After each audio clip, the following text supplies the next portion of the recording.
Adjunct faculty at Detroit's Center for Creative Studies. So here to tell us about her work and in the art world, please welcome Alison Wong.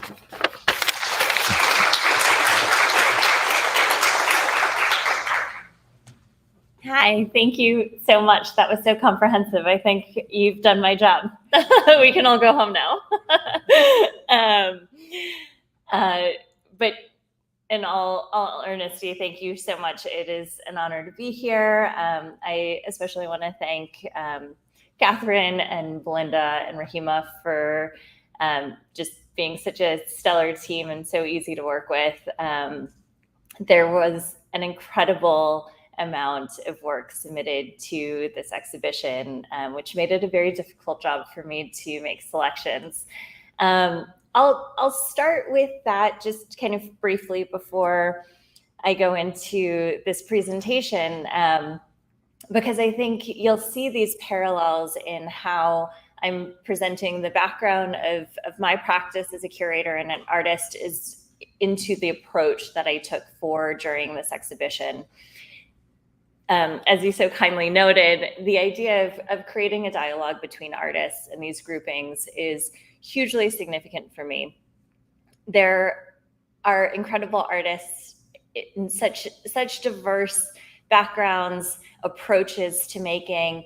Each individual piece is magnificent. How it comes together and how that forms our interpretation as an audience to this work is something that is so critical to me, and something that, you know, I have to really thank Catherine in loosening the reins a bit and allowing me to not only make the selections for the exhibition, but to determine the layout and how those conversations and relationships between works come together.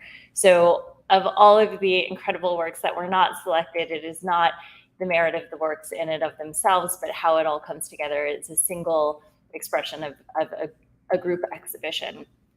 So hopefully that can kind of set the tone for this presentation. And checking, are we good to go? Okay, wonderful. So I like to start this with just a little bit about myself. Again, kind of a continuation of my approach.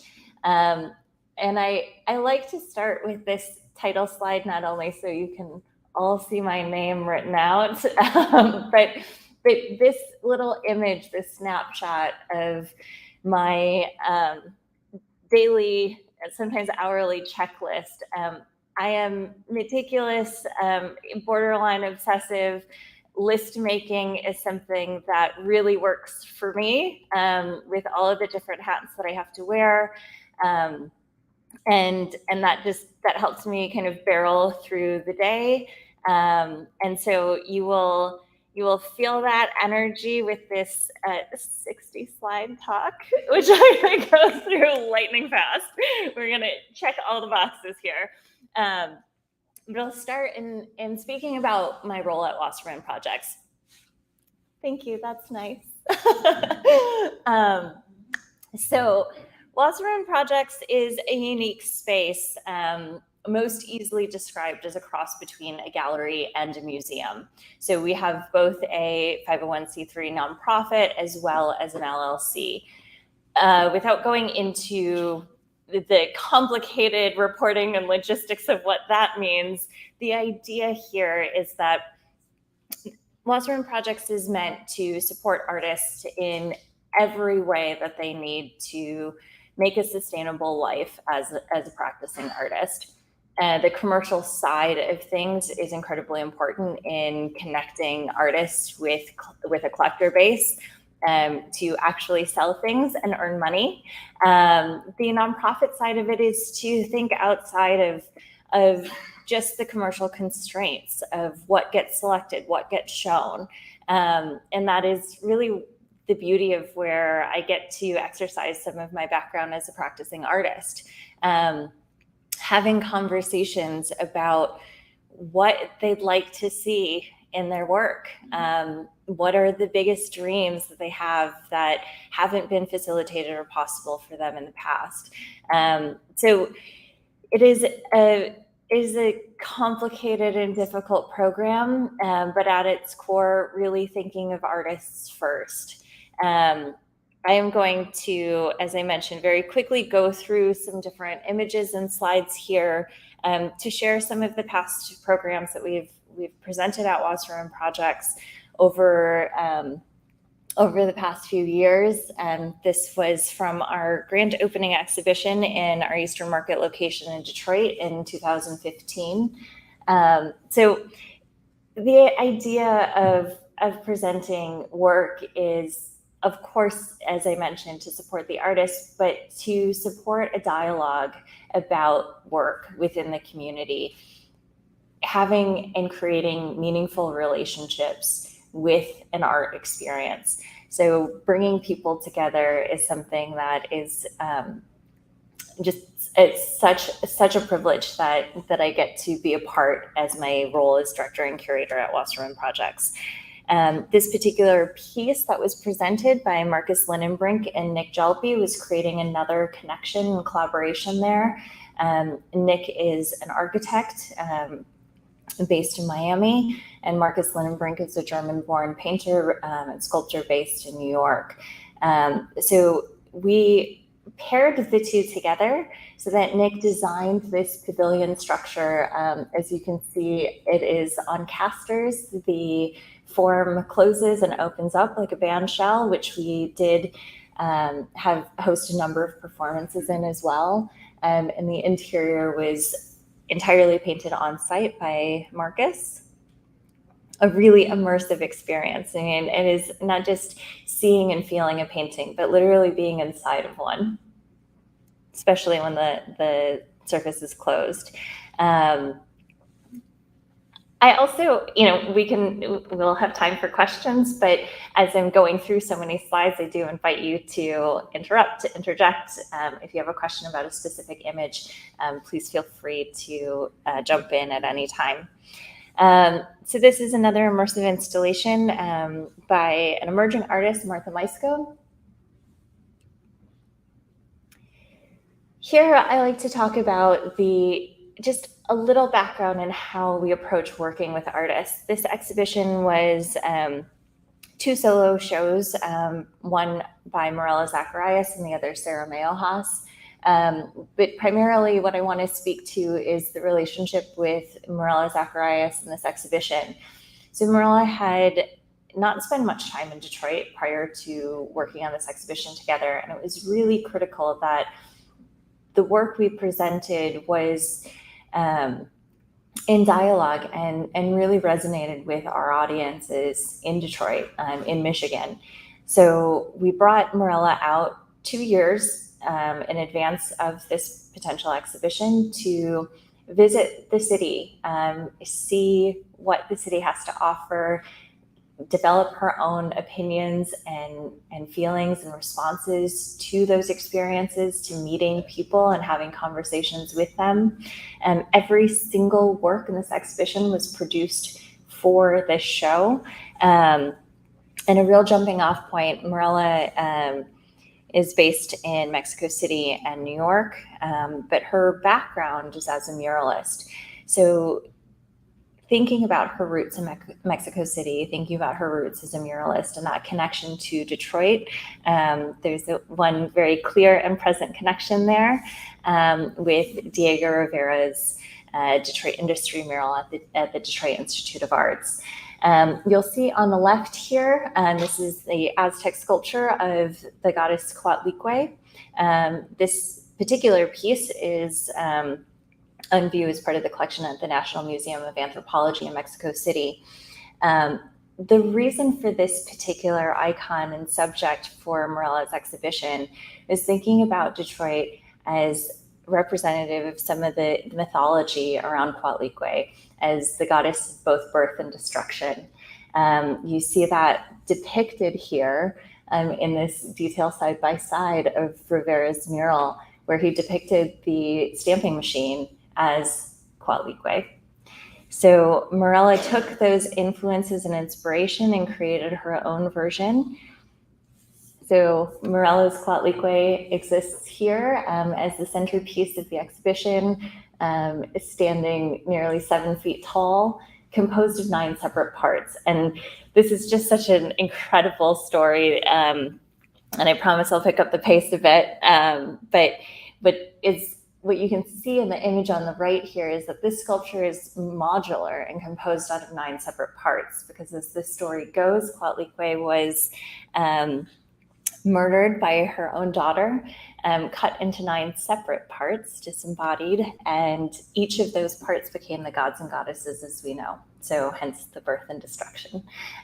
So that metaphor that exists in Morella's work, that conversation, the connection to Detroit, as well as a lot of other references to architecture and experiences that she had during her time preparing for the show. So much of this is speaking to, in my curatorial approach, in this idea that nothing exists within a vacuum. Everything is in order to be truly aware and in the present. We have to simultaneously look to our past, to our history, where we come from, the lessons that we learn from that, and then how we take all of those things to determine how we move forward into the future. This exhibition in 2018 is presented featuring Michelle Okadoner. And this piece, looking to the present and forward, is the addition of, I think it's a little difficult to see in this image, but there are 4 distinct rectangular installations on the floor here. 2 of them were produced specifically for the show. So sections 3 and 4. Sections 1 and 2 were originally presented 40 years earlier at the Detroit Institute of Art. These pieces had been packed, stored, shipped from studio to studio, apartment to apartment with Michelle over the past 40 years, and had not come out and seen the light of day since 1978. So it was such a pleasure and a wonderful experience to kind of unearth that and present it yet again and see the continuation and evolution of her practice over this great amount of time. Another thing that we get to do at Wasserman Projects is work at really fun, large scale, given our 5,000 plus square foot space. This is an artist, Matt Wadel, who's based in Athens, Ohio. Paired in conversation with a Chicago-based artist, Chris Heinemann, using these beautiful paintings as an environment and figure-ground relationship to these large-scale sculptures.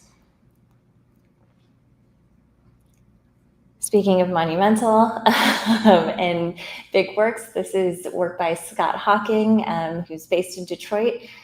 His interpretation and response to Ugo Rondinone's 7 Magic Mountains in his exhibition at Wasserman Projects titled 17 Shitty Mountains. These are all parts of found concrete throughout the city and abandoned lots, failed construction sites, and just all of the detritus and massive amounts of concrete, including, and very specifically so to the title, sewer tubes. Another thing that we get to do at Wasserman Projects is to provide access to artists, facilitating things, as I mentioned, that might not otherwise be possible, and for a whole host of reasons why it is or is not possible and how we can help make it a possibility. This is a Detroit artist, Ife Bess, who had been creating a number of different masks within his practice, but lacks the resources to ceramic facilities, firing and glazing. So we were able to fund and bridge a relationship with a local ceramics organization, ceramics school based in Hamtramck, to help produce the work. So giving Ife studio space in the galleries in preparation for the exhibition, and then also the resources to actually produce the work. Access in another way, this is work by New York-based Summer Wheat. Summer is well known and regarded for her work as a painter. And that's a loose term. If you can see in the back of this image, a lot of Summer's work, she is pushing really viscous paint through a mesh screen, giving it the texture almost like a weaving. So sculpting with paint might be a better description of that. But Summer had an interest in working in a lot of other materials as well, and had worked on a prototype of these mosaic seats. Well, Summer is well recognized for her work as a two-dimensional artist. This was something that wasn't encouraged from a lot of the other commercial demands that she had in her practice. So we were able to take a chance and help produce these mosaic sculptural forms.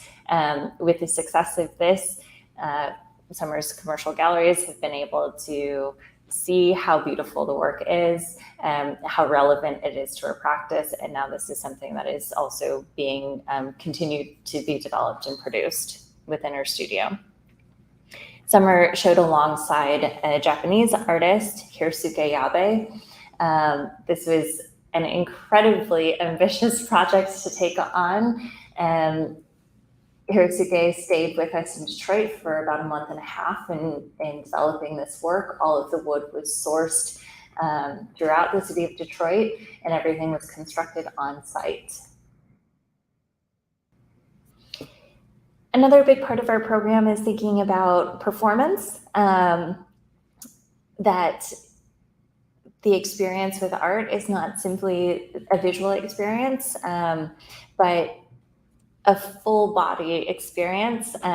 This exhibition, Ocean Body, was presented in 2020 at the height of the pandemic, and we were really desperate to share these experiences of performance without having, while adhering to safety protocols and not having so many people in our space.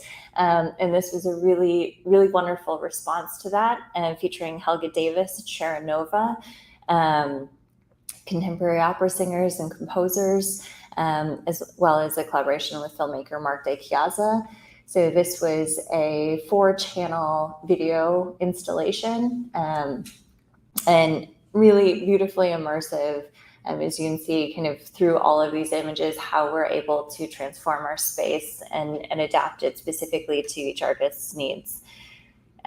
This was an exhibition we did just this past year with Sanford Biggers, and a collaboration with Matter Design, and principals being Brandon Clifford and Joe Lobdell.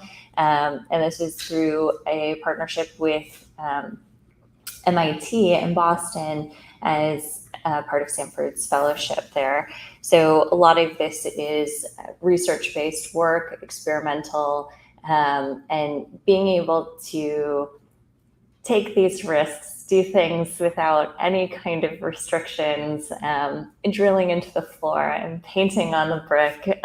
These are ways of kind of creative problem solving the logistics of an installation and helping to realize that with artists. There are also these beautiful connections and conversations. You can see all of the images and read all the text about our past shows, but this is something that I love to give these little moments of insight and this absolute incredible meaning, and to show how small and connected we are all in this world. This exhibition featured Jessica Dolance, Sarah Mayo-Haas, Beth Cattleman, and Victoria Shaheen. There were beautiful similarities between all of their works, but the side note that I'd like to share in this is in my studio visit with Beth Cattleman. This is an artist that is also an alum of the Cranbrook Academy of Art, quite a few years predating my time there.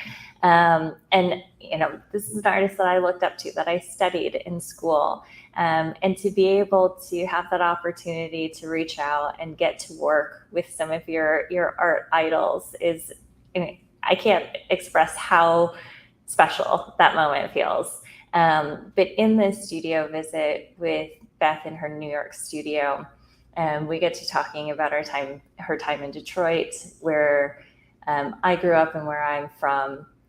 And I had shared with her that I grew up in a small town just south of Chicago, and she had asked what the name of that town was. And for all of you, it's Park Forest, Illinois, which was a utopian community, and which was established for returning GIs from the war, really affordable housing, a co-op neighborhood that was run entirely by its residents, from the schools to the library to the fire department. It was an idyllic place to grow up. It was totally by chance that my immigrant parents were able to get a house there, because of course they were not in the war, but they were able to also benefit from this affordable housing that they wouldn't have been able to purchase a house in any other neighborhood. Long story short, this is my love of Park Forest. So it turns out Beth Cattleman's uncle and grandfather founded Park Forest. So that moment, it's something where I get to not only present the most spectacular works and share them with a community that is so important to me, but making these really personal connections. Every single one of these artists that I get to work with, I don't just learn about the pieces they make, I get to learn about the people that they are, and their histories, and that is all part of this really beautiful narrative. Last image here, just as a teaser to encourage all of you who have not been or to return to Wasserman Projects. This is from our current exhibition featuring Alex Schwader. Alex is based in Berlin and New York and has a background as an architect, but for the last decade plus has been working on these immersive, kinetic, inflatable sculptures. They live and breathe and move in the space.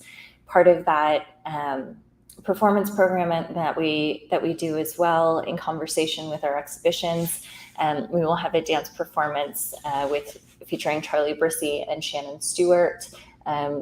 Charlie is based out of University of Michigan, and they're an instructor of dance there. So the two of them have choreographed this incredible piece that will be very much responding to and in physical response to Alex's kinetic works. And that will take place on June 1st.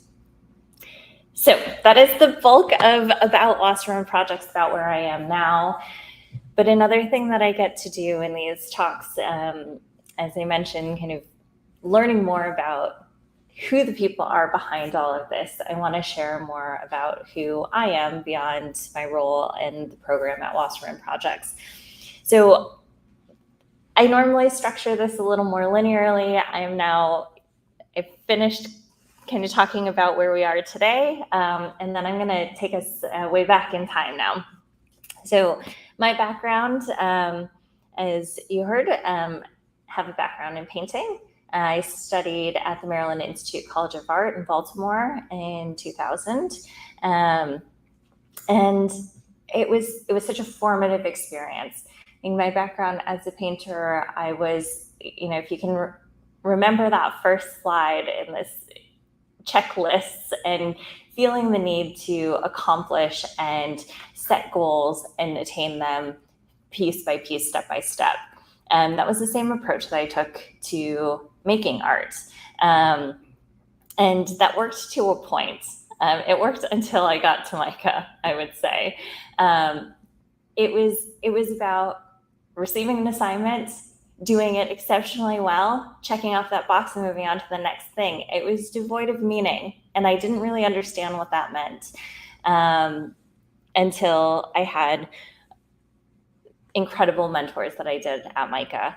So MICA as a painting program is incredibly traditional, very technical. And I had a professor who asked me, what does it mean? And God, I mean, as an 18-year-old, what did anything mean? I I felt quite lost. I felt like, wasn't I doing everything right? Shouldn't I be getting an A? And so I had to look a little deeper and find why my voice was important and what my voice was. So working originally very traditionally, studying the masters and Dutch still lifes, I had started thinking about what that represented. This idea of sustenance, of love, was something that really guided me. So this is a little baby step forward. One of the oldest images that I have in my archive from my sophomore year in undergrad. But I'm going to flicker back and forth here because those stories, those moments, the people that have impacted my life, the experiences that I had also while in undergrad and developing my own voice and my own studio practice. I was doing internships at the Contemporary Museum in Baltimore, Summers Home in Chicago. I was working at Zola Lieberman, and finding that role was something that really excited me, being able to support other artists, that list making and that goal setting nature that I have suited me to administrative work, and that was a vital role in this whole ecosystem of the arts. Zola Lieberman is also where I had my first real gallery show outside of student exhibitions. So my voice as an artist was also changing. At that time in 2004, I went directly from MICA to Cranbrook, which is what brought me here to Michigan, with such a beautiful campus, and this model of having no boundaries, no restrictions, no classes, no grades. I was really left to continue what I started at MICA, but without this safety net. So there was quite a shock for me in my practice, and I ended up returning to a lot of these same ideas and how they ended up evolving, because throughout all of these years, I was growing as a human as well. I had never seen a black squirrel before moving to Michigan. I deeply miss Baltimore. I was also continuing my professional practice in learning what it took to work in and assimilate within the structure of an institution. So I was able to do my work study at Cranbrook, at the Cranbrook Art Museum, which led to curating some exhibitions there in their forum gallery space, thinking about that idea of process, thinking about that idea of growth and the overlooked. This exhibition was titled Raw, focusing on first-year students during the second year exhibition, collecting all of the detritus and helping students move out of their studios and all the things that were failed experiments, raw materials, and then organizing them into these vignettes in the exhibition. Fast forward, told you I'd go quickly. So now we're post-grad, and figuring out how I continue my practice without the structure, even with the lack of structure of Cranbrook's program, how to continue making, how to continue that dialogue. So you can see this running theme, and I've been very selective about the images, but that imagery of the heart reoccurring, and that is always the heart of the practice. What these images and the selection of the symbols that I've used has morphed over time, but it still returns to that idea of connection, that idea of love. So a number of pieces here. This one was in honor of my partner, who is incredibly charming and supportive. And he always teases that he asks if he's the rat or if he's the rose. But this work is titled You're So Charming. And this one, Cure for the Brokenhearted. Thinking about survival on your own in the world. And if you are following, I went straight from my incredible life in Park Forest to a very supportive community at Micah, directly to Cranbrook. And then I was just spit out into the world as an adult. I had always been a student. I had always had this structure. So looking for these tools to survive while being true to the things that were important and meaningful to me. So I was quite lucky after graduating from Cranbrook to work at the Cranbrook Art Museum for a short period of time, which introduced me to a number of donors who facilitated a curatorial job at the Anton Art Center for their reopening. This Anton Art Center is based in Mount Clemens, a beautiful art center housed in a former Carnegie library. Doing that guest curatorial job there, I was invited to join the exhibition committee, and shortly after that was invited to take the position of exhibitions and education coordinator. So I jumped in with 2 feet, and I was so excited to start curating and programming my own exhibitions and in the space, playing off of this incredible architecture, coming off of this highly conceptual program. I created a installation show in response to some of the architecture, thinking about process, really pushing the envelope of the work that had been shown there before, as was the prompt for my hire.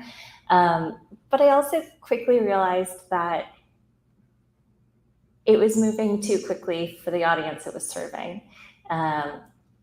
Following this installation at the opening, I had many supporters of the art museum apologize for coming before the exhibition was ready for the public, that we were clearly still under construction. And which is interesting, but there was no context for it. I came in, barreling through the doors, and with my own experience, my own background, without any context, without any entry point. So I learned that I had to reel it back, and I moved forward with an exhibition that was titled Cabinet, featuring private collections from each of our members of the exhibition committee, to give a sense of who we are, where our interests are. If you can't tell, this is my baby collection at 21 years old. And so things that we were attracted to, just to find out more about who we were, what our approaches were, how we looked at the world around us. And then moving on to something that had that entry point, understanding what was shown, the history of that space prior to my appointment. This exhibition was titled Figure Ground, where I was able to engage quite a few artists who had previously exhibited at the Art Center, thinking about the relationship to these very formal approaches to subject and environment, but also slowly pushing the boundaries in that way, so that those connections were more easily made. With that, I also was continuing my own practice, learning that being an adult was hard. It's funny saying that at my age now, but it is, right? I think we've all gone through that. And some of that struggle, it's not all of this beautiful, Disney love story, that it's not just, sugar and roses and heart-shaped clouds. Part of real love is real pain. So leaving home, taking things outside of my element, this image is from the transportation of one of the residencies at Art Farm, Nebraska, that I was able to participate in. Very much outside of my element. The first time I stepped foot there, the very first thing I came across in my studio was this mouse floating in a bucket of water. So I had to commemorate that loss, that pain. and find these moments that were equally loving and meaningful, and beautiful, no matter how difficult they were. Thinking about my family history, growing up as first generation American, thinking about this idea of superstition and luck, and effort, and things that are so minute. So all of this time, that you can decide whether he was the rat or the rose. My partner, John Tornado, was incredibly supportive of me throughout the way. This piece was very much in conversation in honor of that significant relationship for me.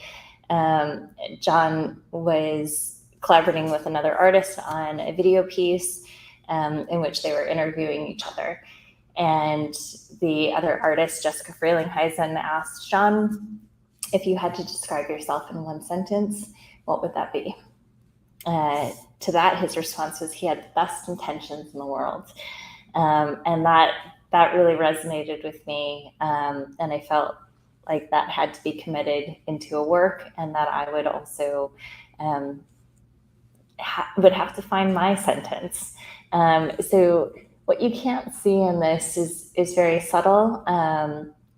With a translucent metallic paint, the text is painted on top of the land and sea here. But from the side, you can see the text very clearly. Wanting to believe in the impossible, being blindly optimistic at all times, is how I approach the world.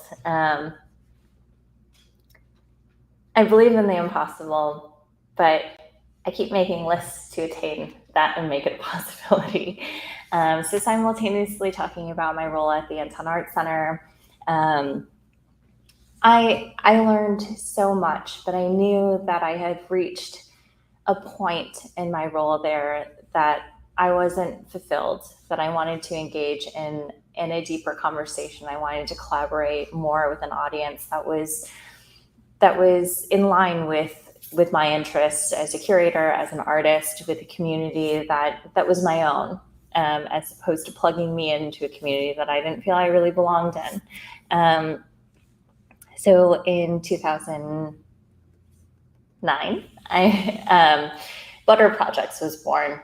This was a space in Royal Oak, Michigan, which was initially founded with a number of different artists, Kelly Frank, Elizabeth Boyd Hartman, and Jacqueline Brickman, and took a number of different forms and iterations over the years. But Butter Projects was meant as a space not only for me as a practicing artist to use and the other collaborators to use as a studio space, but also be able to be a little more free and experiment with some of the exhibitions that we were putting on. You've already learned a bit about the model at Wasserman Projects, but that was really born here at Butter Projects, where myself and my collaborators, also along for the ride was John Tornado, who was really instrumental in a lot of this work. But we were able to get to know artists, have conversations with them, help them realize projects that they didn't know how to execute, create the conversations and connections between them and other artists within this space. So Butter Projects was, again, that idea of everything that you need as an artist, and hence the title. Butter Projects in its location was a former market, and it's where you got your essentials. Butter is something that is very common and everyday. It's not wildly expensive, but it goes into the most decadent of dishes. And I viewed that, and how we came up with the title of Butter Projects is that's exactly what art does. Art makes everything better. So at Butter Projects, there were a number of conversations that we would hold. At that time, also in Detroit, bridging the gap between city and the suburbs. I had this community because of my involvement with the Cranbrook Academy of Art, but also bringing different people and diverse groups together to connect. I think it was a perfect location about being in that center point. We would intentionally program events and exhibitions on nights that something was happening up at Cranbrook. So we would bring all of our Detroit artist friends up to Willow Oak, and then it's only 10 more minutes up the road, or vice versa. And it felt like a really important role that we were serving at the time. And that really came through in our program as well. This is an exhibition that was co-curated by Jackie Brickman, non-native, speaking to artists who have moved to Detroit and really played an important role in the community here, even though they were not born and raised in the community. This was a collaborative exhibition, Finding the Secret Sayers, between Lauren Erdrich and Bunny Reese. More fun little connections here. Lauren and I met at that residency in Nebraska. And we'll also be showing at Wasserman Projects this summer. This is an exhibition titled Unearthed by two artists, Jennifer Bennett and Bridget Francis Quinn. This was a forced collaboration that both of the artists had been very open to. There was a photographic series from Bridget Quinn and some ceramic sculptural objects from Jennifer Bennett.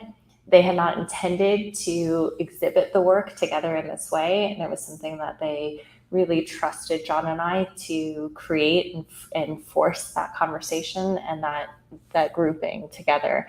And it was a really beautiful, beautiful installation. So we're nearing the end here, but there's a slight shift for the rest of the slides that I have for you, is really kind of bringing you back to, slowly bringing back to present day within my studio practice. And the reason I have this presentation choreographed in this way is so much talking about how my studio practice influences my curatorial practice and vice versa. These are two things that are completely intertwined. And this was a show where I had not previously collaborated as a maker with my partner, John, but we had collaborated curatorially for quite some time. But the two of us were invited to do an exhibition at Grizzly in Philadelphia. And the title of this show was It's Like Shit and Flowers. So the concept there is at the heart of all of the things I'm talking about. The good with the bad, the being able to recognize and appreciate one and needing the other in order to do that. Curatorially, this is a really fun assignment that we were given, that the exhibition was to run for 2 months, and we were to completely re-envision that show after the first month. So a curator's dream and nightmare to have the opportunity to do it again, but then knowing that it has to be better or at least different. So we did 2 iterations of this. This is just a single view of a fairly small gallery space.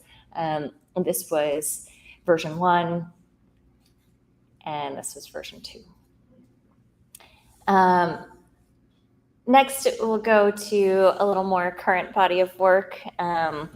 So again, my heart, this is my family, John and Van, the Jack Russell Terrier, who make everything possible. It is, for somebody who works constantly, I don't actually get to see them that often, but that connection, that force, that feeds everything else is so valuable. And I think it's so important to me not to lose sight of that, so that when I am working in the studio, it is about this meditative slowing down to reflect on those relationships. So there's also a lot of humor in the work, but this is our family portrait. And John, again, if you were here, Why do I have to be the stinky one? And then this is a more current series in the last couple of years. These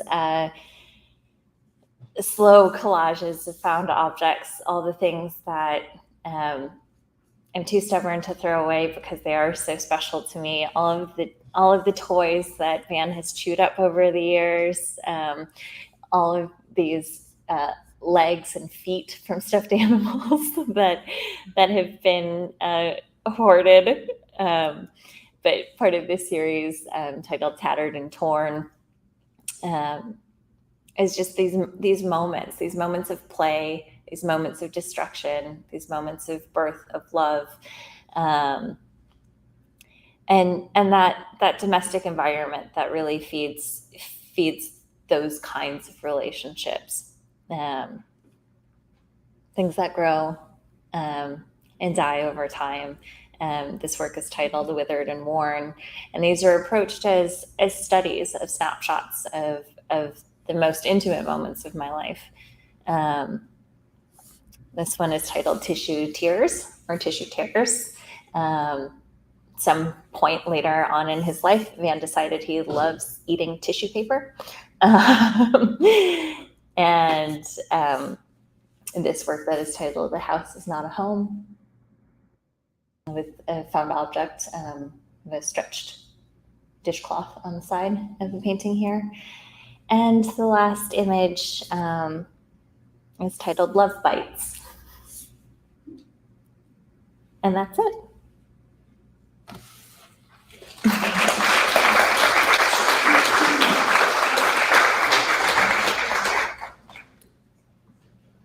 Do we have any questions?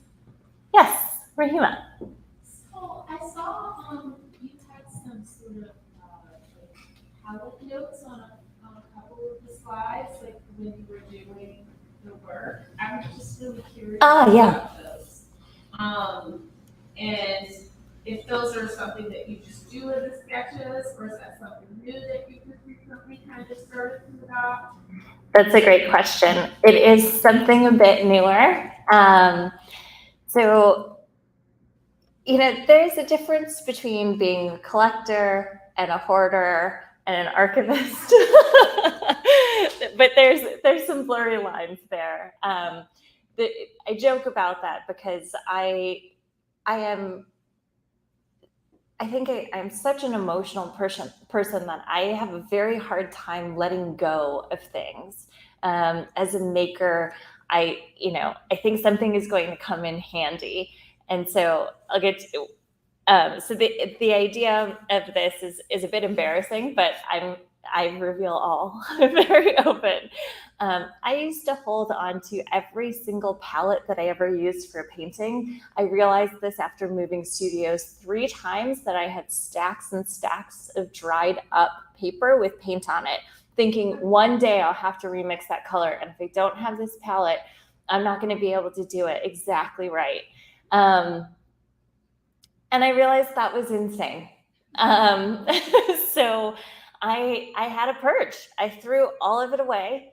But I did start, I felt a loss in that. So this is how I started making these palette notes on the paintings, that they became part of it. And because I was approaching these works as studies, as I became very, very busy in my professional life, I did have less and less time in the studio. So doing these smaller scale paintings allowed me to continue producing work, continue activating that part of my brain and my body.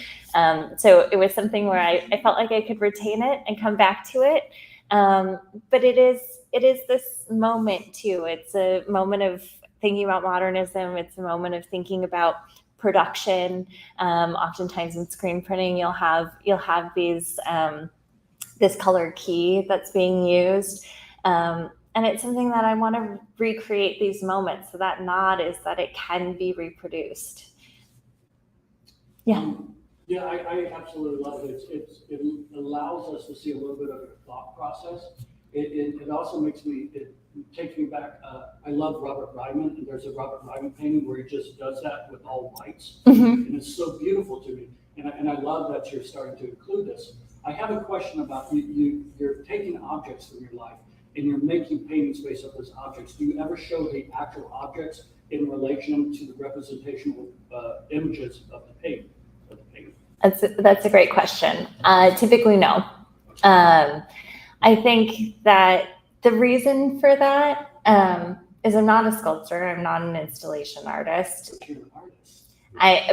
But the painting is important. It is about that meditation. It is about the painstakingly slow process of doing this. I think to properly honor Van, John, our life, it is not buying a store-bought object, having Van tear it apart in 2 minutes, and then showing that. It is about everything that represents. In order to convey that for me fully, it has to go through that transformation. It has to go through that interpretation and that output from my hands and from my heart for it to have meaning for me. Do you ever, with what you said about the store-bought object, do you ever think about how you're taking ready-mades, right? Mm-hmm. You're taking Duchamp's idea of ready-mades, and you're letting it go through a durational process with your what type of dog do you have? He's Jack Russell. Yeah, Jack Russell Terrier. And then you're capturing that aftermath. So it's kind of this interesting durational process of the ready-made and the captured in product of its life. Mm-hmm. So Yeah, no, absolutely. Rima? Okay, I'm sorry, now I have another question. Sure. So how do, like, as an artist, I mean, like, you know, when I have a class with burgeoning artists and I'm talking to them about their process and being mindful of keeping something for themselves, this is really personal work. Yeah. So then when it's done, and let's say you have someone that's a collector or you're put it up in a gallery, how do you let it go? Yeah, that's an excellent question. And it's hard. It is. I think that I definitely had many moments as an artist where I couldn't let go of the work. I still struggle with that sometimes. I don't know how to best answer that question.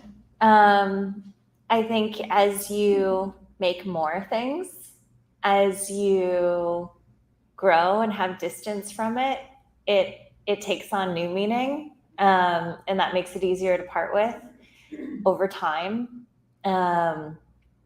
I think that it has a lot to do with a very brass tacks professional practices approach to being an artist.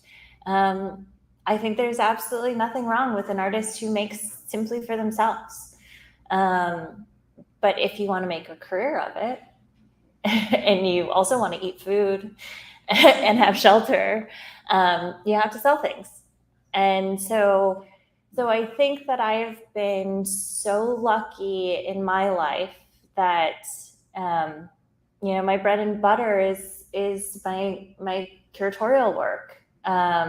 So I do have a choice to hold on to things until I'm ready to let go of them, and that's how I've dealt with those things. Does that make sense? Does that answer your question? No, absolutely. Yeah. I mean, like, because I can imagine, like, that same portrait you had of the like I can imagine that could easily be in your home, Mhm. but I could easily see someone, saying like, wow, I love this. This is really, something that speaks to me as well. Absolutely. How do you let go of something so incredibly personal? I think the other part of it is that the personal moment, that journey for me, it's in making it. Once the thing is done, it's sort of, and once the work is done and once the work is out there, and I say this to a lot of artists that I work with too, is that once you put it out in the world, it's not yours anymore. You can still have your connection to it, but someone is going to interpret these 3 animals as something completely different. No one else is going to come up to this and be like, oh, that's Alison, that's Van, that's John. And that's okay.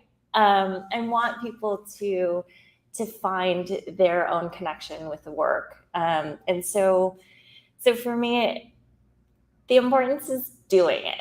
Once it's done, it's kind of just, it's out there. It's out there for it to be for someone else. Yeah. Well, thanks for being here, Alison, and thank you for such a great I wanted to jump off of that how do you let go question and go back to some of the work you're doing at Wasserman Projects to ask, like, how do you hold on to some of those enormous objects that are made? I think it's amazing the way that you're working so intimately with artists to really figure out what their dreams are and what they aspire to make, and to help them produce that. But with the scale, what happens to some of the works that are really large that don't end up selling? That's a great question, and it varies from exhibition to exhibition. So when we go back to Marcus's installation, for example, that was meticulously taken apart piece by piece and held on for some time to see if there was another institution that would want to have it reinstalled in their space. So I deal with a lot of curatorial work. I deal with a lot of storage logistics. So we held on to it for a couple years. We had pitched it to a number of institutions, and eventually there was the decision to repurpose and recycle some of the elements. A lot was given to other artists to use as raw material to make new works. All of the interior panels were retained and sold as artifacts and relics from that installation as single panels to be installed. Quite a few of those have found their ways into private collections. The beauty, what I didn't talk a lot about the model, Gary Wasserman, who's the founder and owner of Wasserman Projects, is also a prolific collector. He had purchased a new home, and all of the floor panels were permanently installed as flooring in their house. So a lot of times these acquisitions that come through Wasserman Projects kind of stay to retain an archive and a legacy of all of the artists' works that have come through the space, as supported by Gary and his partner Charlie. There are other elements. All of this work from Martha's installation went right back to her studio and have, for the most part, made their way into other installations and works. All of Morella's works were either sold, and a couple of the larger works are currently in her solo exhibition at the San Luis Obispo Museum in California. So it does depend. And some of it, is meant to be ephemeral. We had a large installation in one of our exhibitions that was made entirely out of dirt and garbage. I did not store those parts. And it wasn't meant to live on past the duration of the show. Yes. Talk more about the Anton Art Center. Yeah, absolutely. The Anton Art Center is in Mount Clemens. Is there a specific thing about the Anton Art Center that you were curious about? Oh no, this that was in Mount Clemens, Michigan, on the east side. But the reason why you're not so far off is because it was a Carnegie library originally. And so many of the Carnegie libraries were on the East Coast. But this one, Mount Clemens, was founded as a bit of a resort town. They're known for having their natural springs. So a lot of businessmen would travel with their families through Mount Clemens and stay there. So that's, I think, in short, how the library and also how it became an art center over the years had been established. But they went through a major renovation in 2007, which is when I joined. Yeah. I'm sorry, and you had a question as well? I think that I heard you say that some of the installations were pairings. Were those the artists choosing to be with the other artists, or were they extemporaneous pairings? It did depend. So in some of the exhibitions, the suggestion may have been mine as the curator. In some situations, two artists had come to me for an opportunity.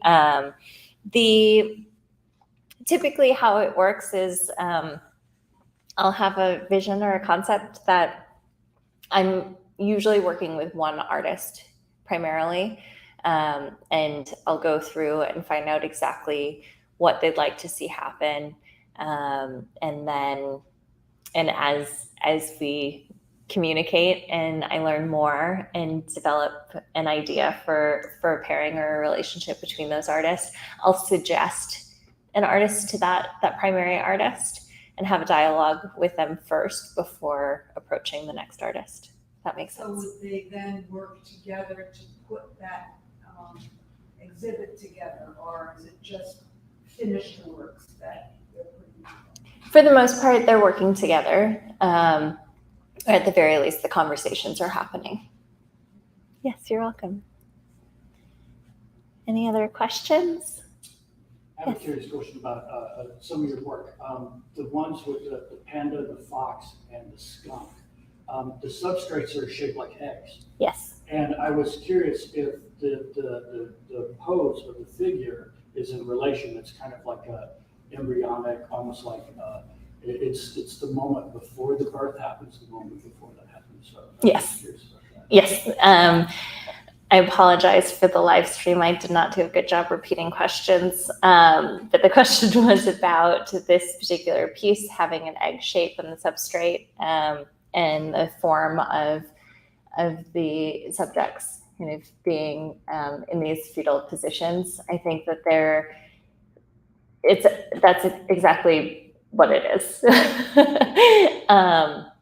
While they represent three of us as fully formed adults and human beings, there's a vulnerability, a need for protection, the moment of feeling part of a family, part of a unit, but also having our own moments of isolation and independence.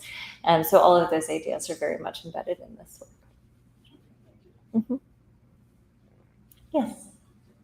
As you describe this work, and you talk about the personal act of making this, the emotions that go in there, but also that your audience is interacting independently with that and drawing their own conclusions. I'm wondering about what you reveal about that internal process when you are showing the work.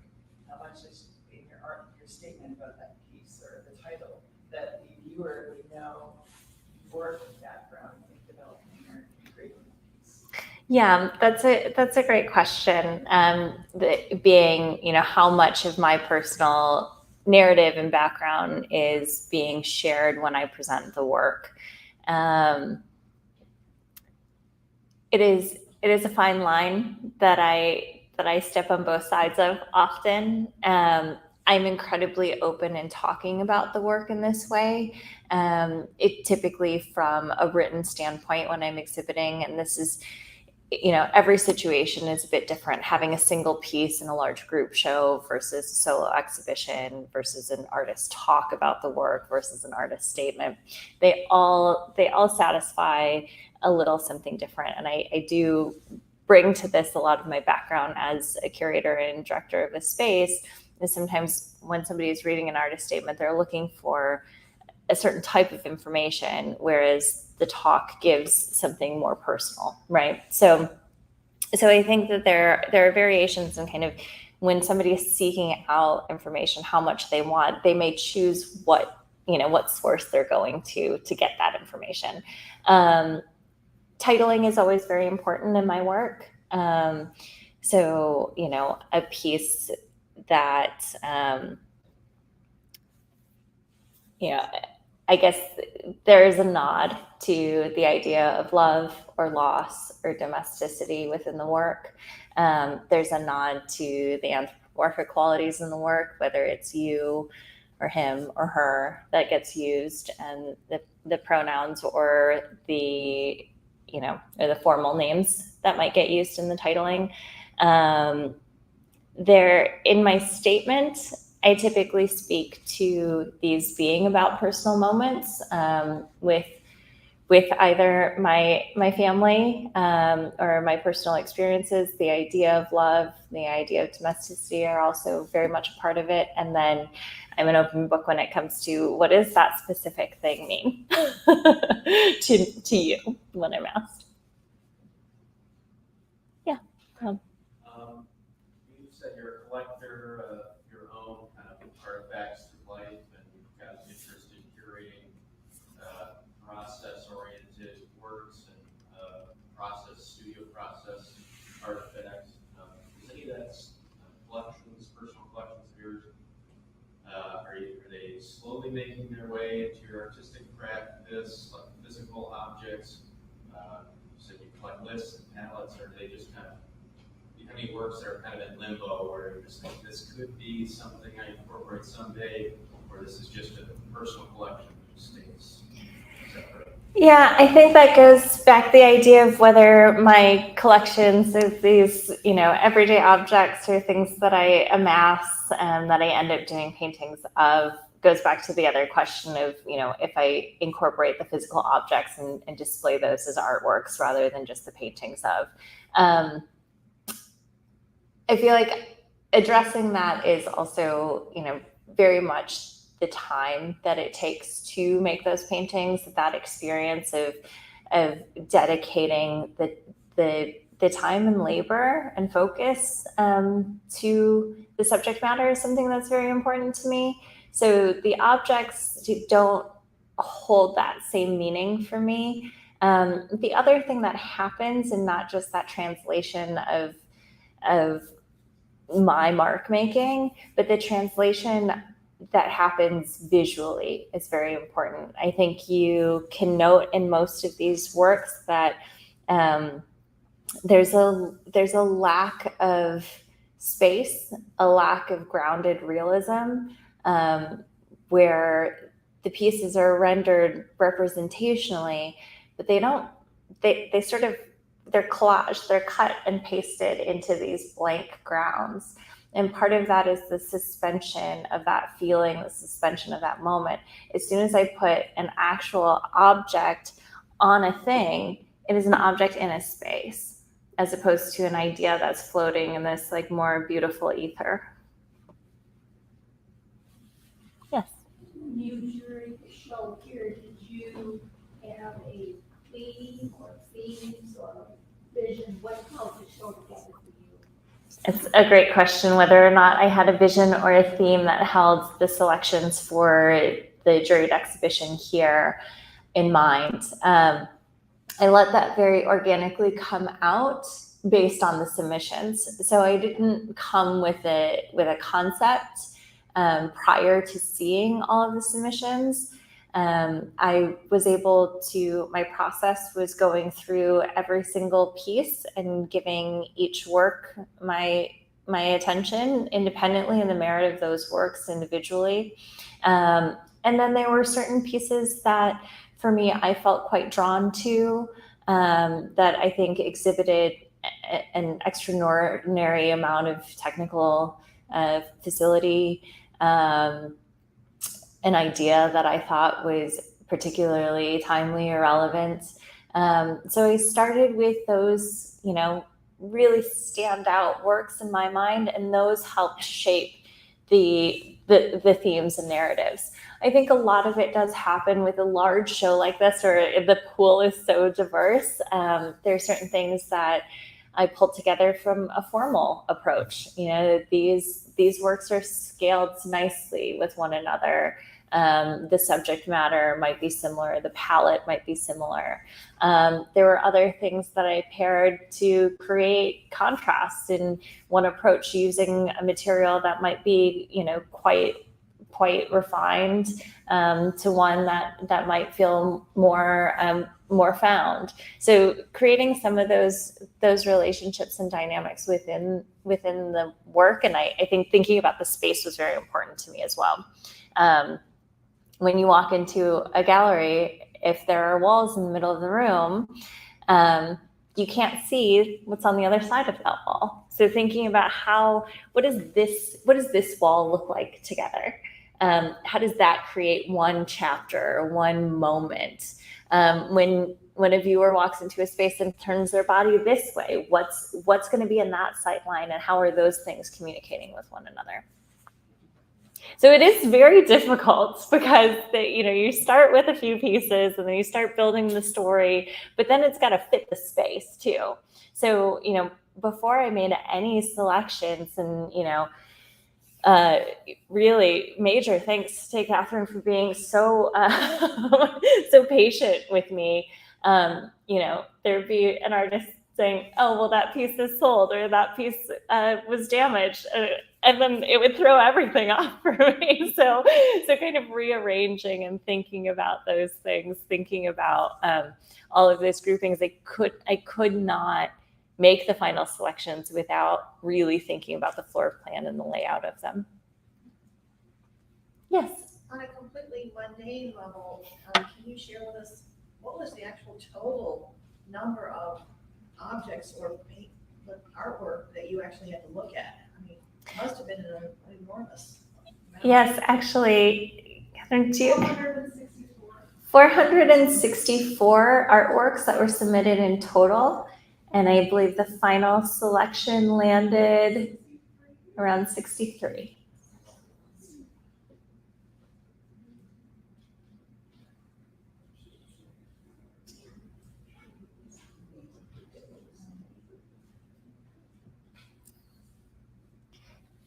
All right.